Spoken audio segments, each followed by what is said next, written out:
Will evil AI-driven cyborgs take over the world? My opinion, probably not. But that being said, artificial intelligence is having a growing impact in businesses, does have a growing impact in the acquisition and the financing of businesses. In today's video, we want to dig a little bit deeper into some of the trends that we're seeing and how we are approaching it, both within our own business as well as those that we're working with. I'm Arthur Petropoulos, managing partner here at Hillview Partners. We're a middle market, lower middle market M&A, capital advisory, investment banking firm, helping companies generating $1 million to $10 million a year in pre-tax earnings or profit, sell themselves, secure capital.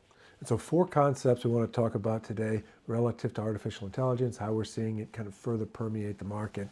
And the first is that AI is not a sector. And so when software first came out, late 90s, early 2000s, everybody thought of software as its own industry, like, oh, that's software, so if you're in the software business. But it soon became readily apparent that software was not a separate vertical of business, but was a component of all businesses. The same way that electricity became part of every business, software became part of every business. And so artificial intelligence, yes, there will be specific companies that function solely kind of within that ecosystem. It will slowly just become a point of existence within all businesses. It's just not going to be a binary of does a company use AI, it's going to be to what extent. And even if you don't directly use it, it will be indirectly used because the software that you utilize or the online services that you utilize, even behind the scenes, will be utilizing it. The vendors that you utilize within your business, it will permeate business on all fronts.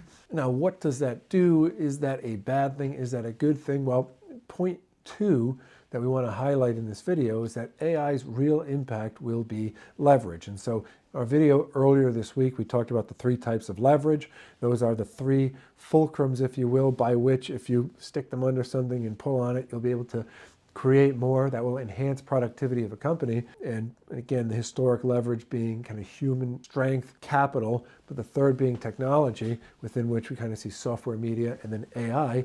So the real impact of AI is going to be leverage. It's going to allow for the multiplication of efforts, the creation of more outputs based on inputs. And so AI will be a part of all businesses. It will make everybody within a business more or less productive, but at a rapid rate. And so will AI necessarily improve a business? No, it will be a tool to think of it to just do the same experiment many, many times faster, to implement things quicker, to try things sooner, but it'll really just get to outcomes a little bit faster. And so if you have good ideas, you can make good things happen quicker. And if you have bad ideas, you'll likely see that it doesn't work faster as well. And so really AI, 1, will be part of all businesses, and 2, the real product of AI will be leverage, which will enhance either good or bad outcomes, but is likely to shorten the cycle of, call it the research and development or the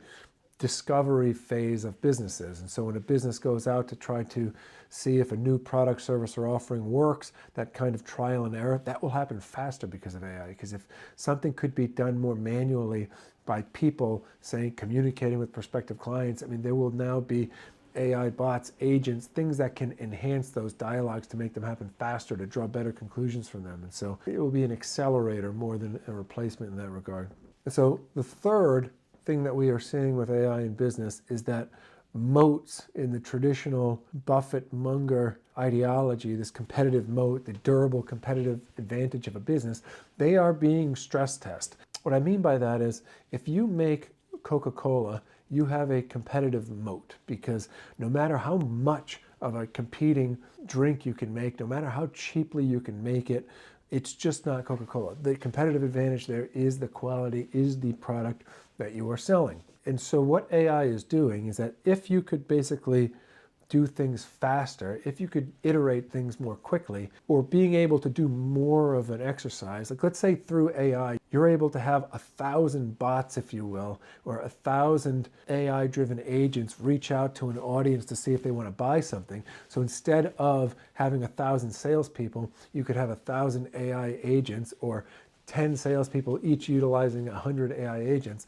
right? Then it takes away the commoditized advantages of a business. So if a business is only making money or is only winning because it has more people on something, or it just has more scale, but it's still at its heart a commoditized product, then that moat that will be exposed. And so what I mean by that is a true competitive advantage will be durable, agnostic of artificial intelligence, because your results are better, the product's better, the service is preferred. It doesn't compete on price, it competes on outcome or the pain that it mitigates. But that being said, there's a lot of companies out there that profess to have a durable competitive advantage when truly they were just the first to get to something, or they do it at such a scale that no one can compete. And so only true durable competitive advantages will persist in this world, and you'll see a lot of leveling of the playing fields of companies being able to do billions of dollars of revenue with a much smaller staff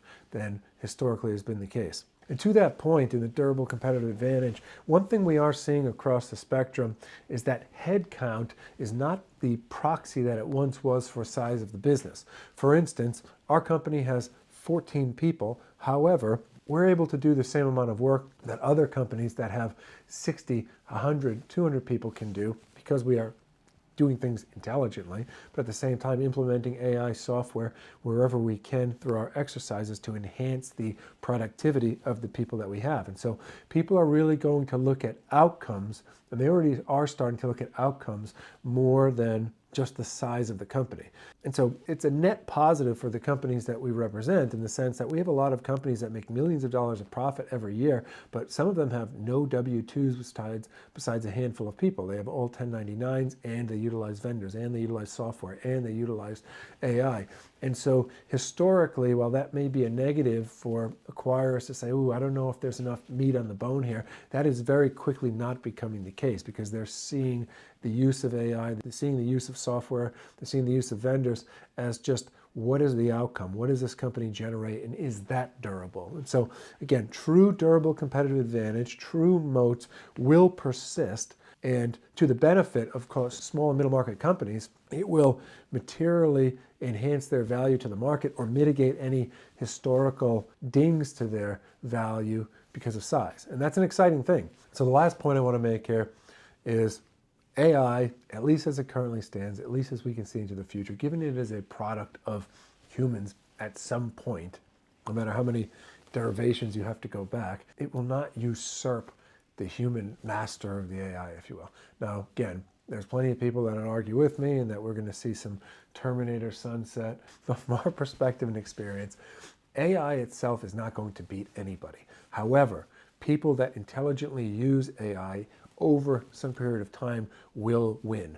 And that's not a thing to be alarmed with. If you said who is going to be the best factory, the one that uses steam power or the one that still has donkeys walking in circles around rotors, right? Or who is going to use electricity first? Who is going to use automobiles first? It's the same thing. This is a technology that is fairly accessible by every business, and it's just going to be who uses it best. And trust me, a good company that does not use it will still be better than a bad company that does use it to a certain degree. However, a good company that does use it intelligently will ultimately, we believe, exceed those that do not use it. So again, AI itself is not going to beat anyone, but someone intelligently or a company intelligently using it will ultimately have a material competitive advantage. And so our thoughts, musings, observations, experience thus far relative to AI and how it's impacting businesses and in turn business value. We'll summarize some points that we just chatted on. 1, AI is not an industry. It is going to be a component of all businesses. 2, the main product of AI is leverage, the ability to put in less input for the same output, or conversely, to put in the same amount of input and get more output. 3, durable competitive advantages are and will continue to be tested.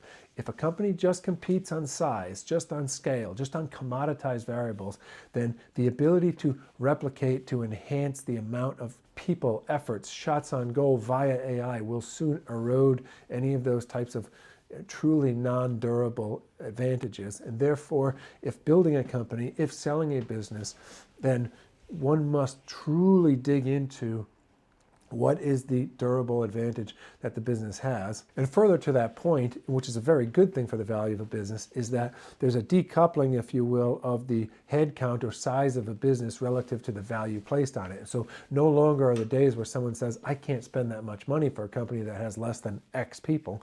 Now it's going to be, what is the outcome? What is the output of the business? What is the productivity? Is that durable? Is that sustainable? And lastly, AI will not conquer anybody, but people intelligently utilizing AI will. And so hopefully that does not mean more swarms of drones in New Jersey, and it just means more productive companies, more productive people that allows the economic benefit of these situations to inure to the benefit of the whole economy. Leave this one last kind of soliloquy here. There's a fear, if you will, of something new, but in reality, if you just think of AI as making each person a bit more productive, then what it should do is create an incremental level of productivity that can be redeployed into an economy that can ultimately increase the standard of living for everybody. And truly, as much as we all want to gripe about how bad the world is and how difficult it is, if you just think of the baseline metrics of human existence, of being warm, of having food, of having electricity, now of having things like cell phones and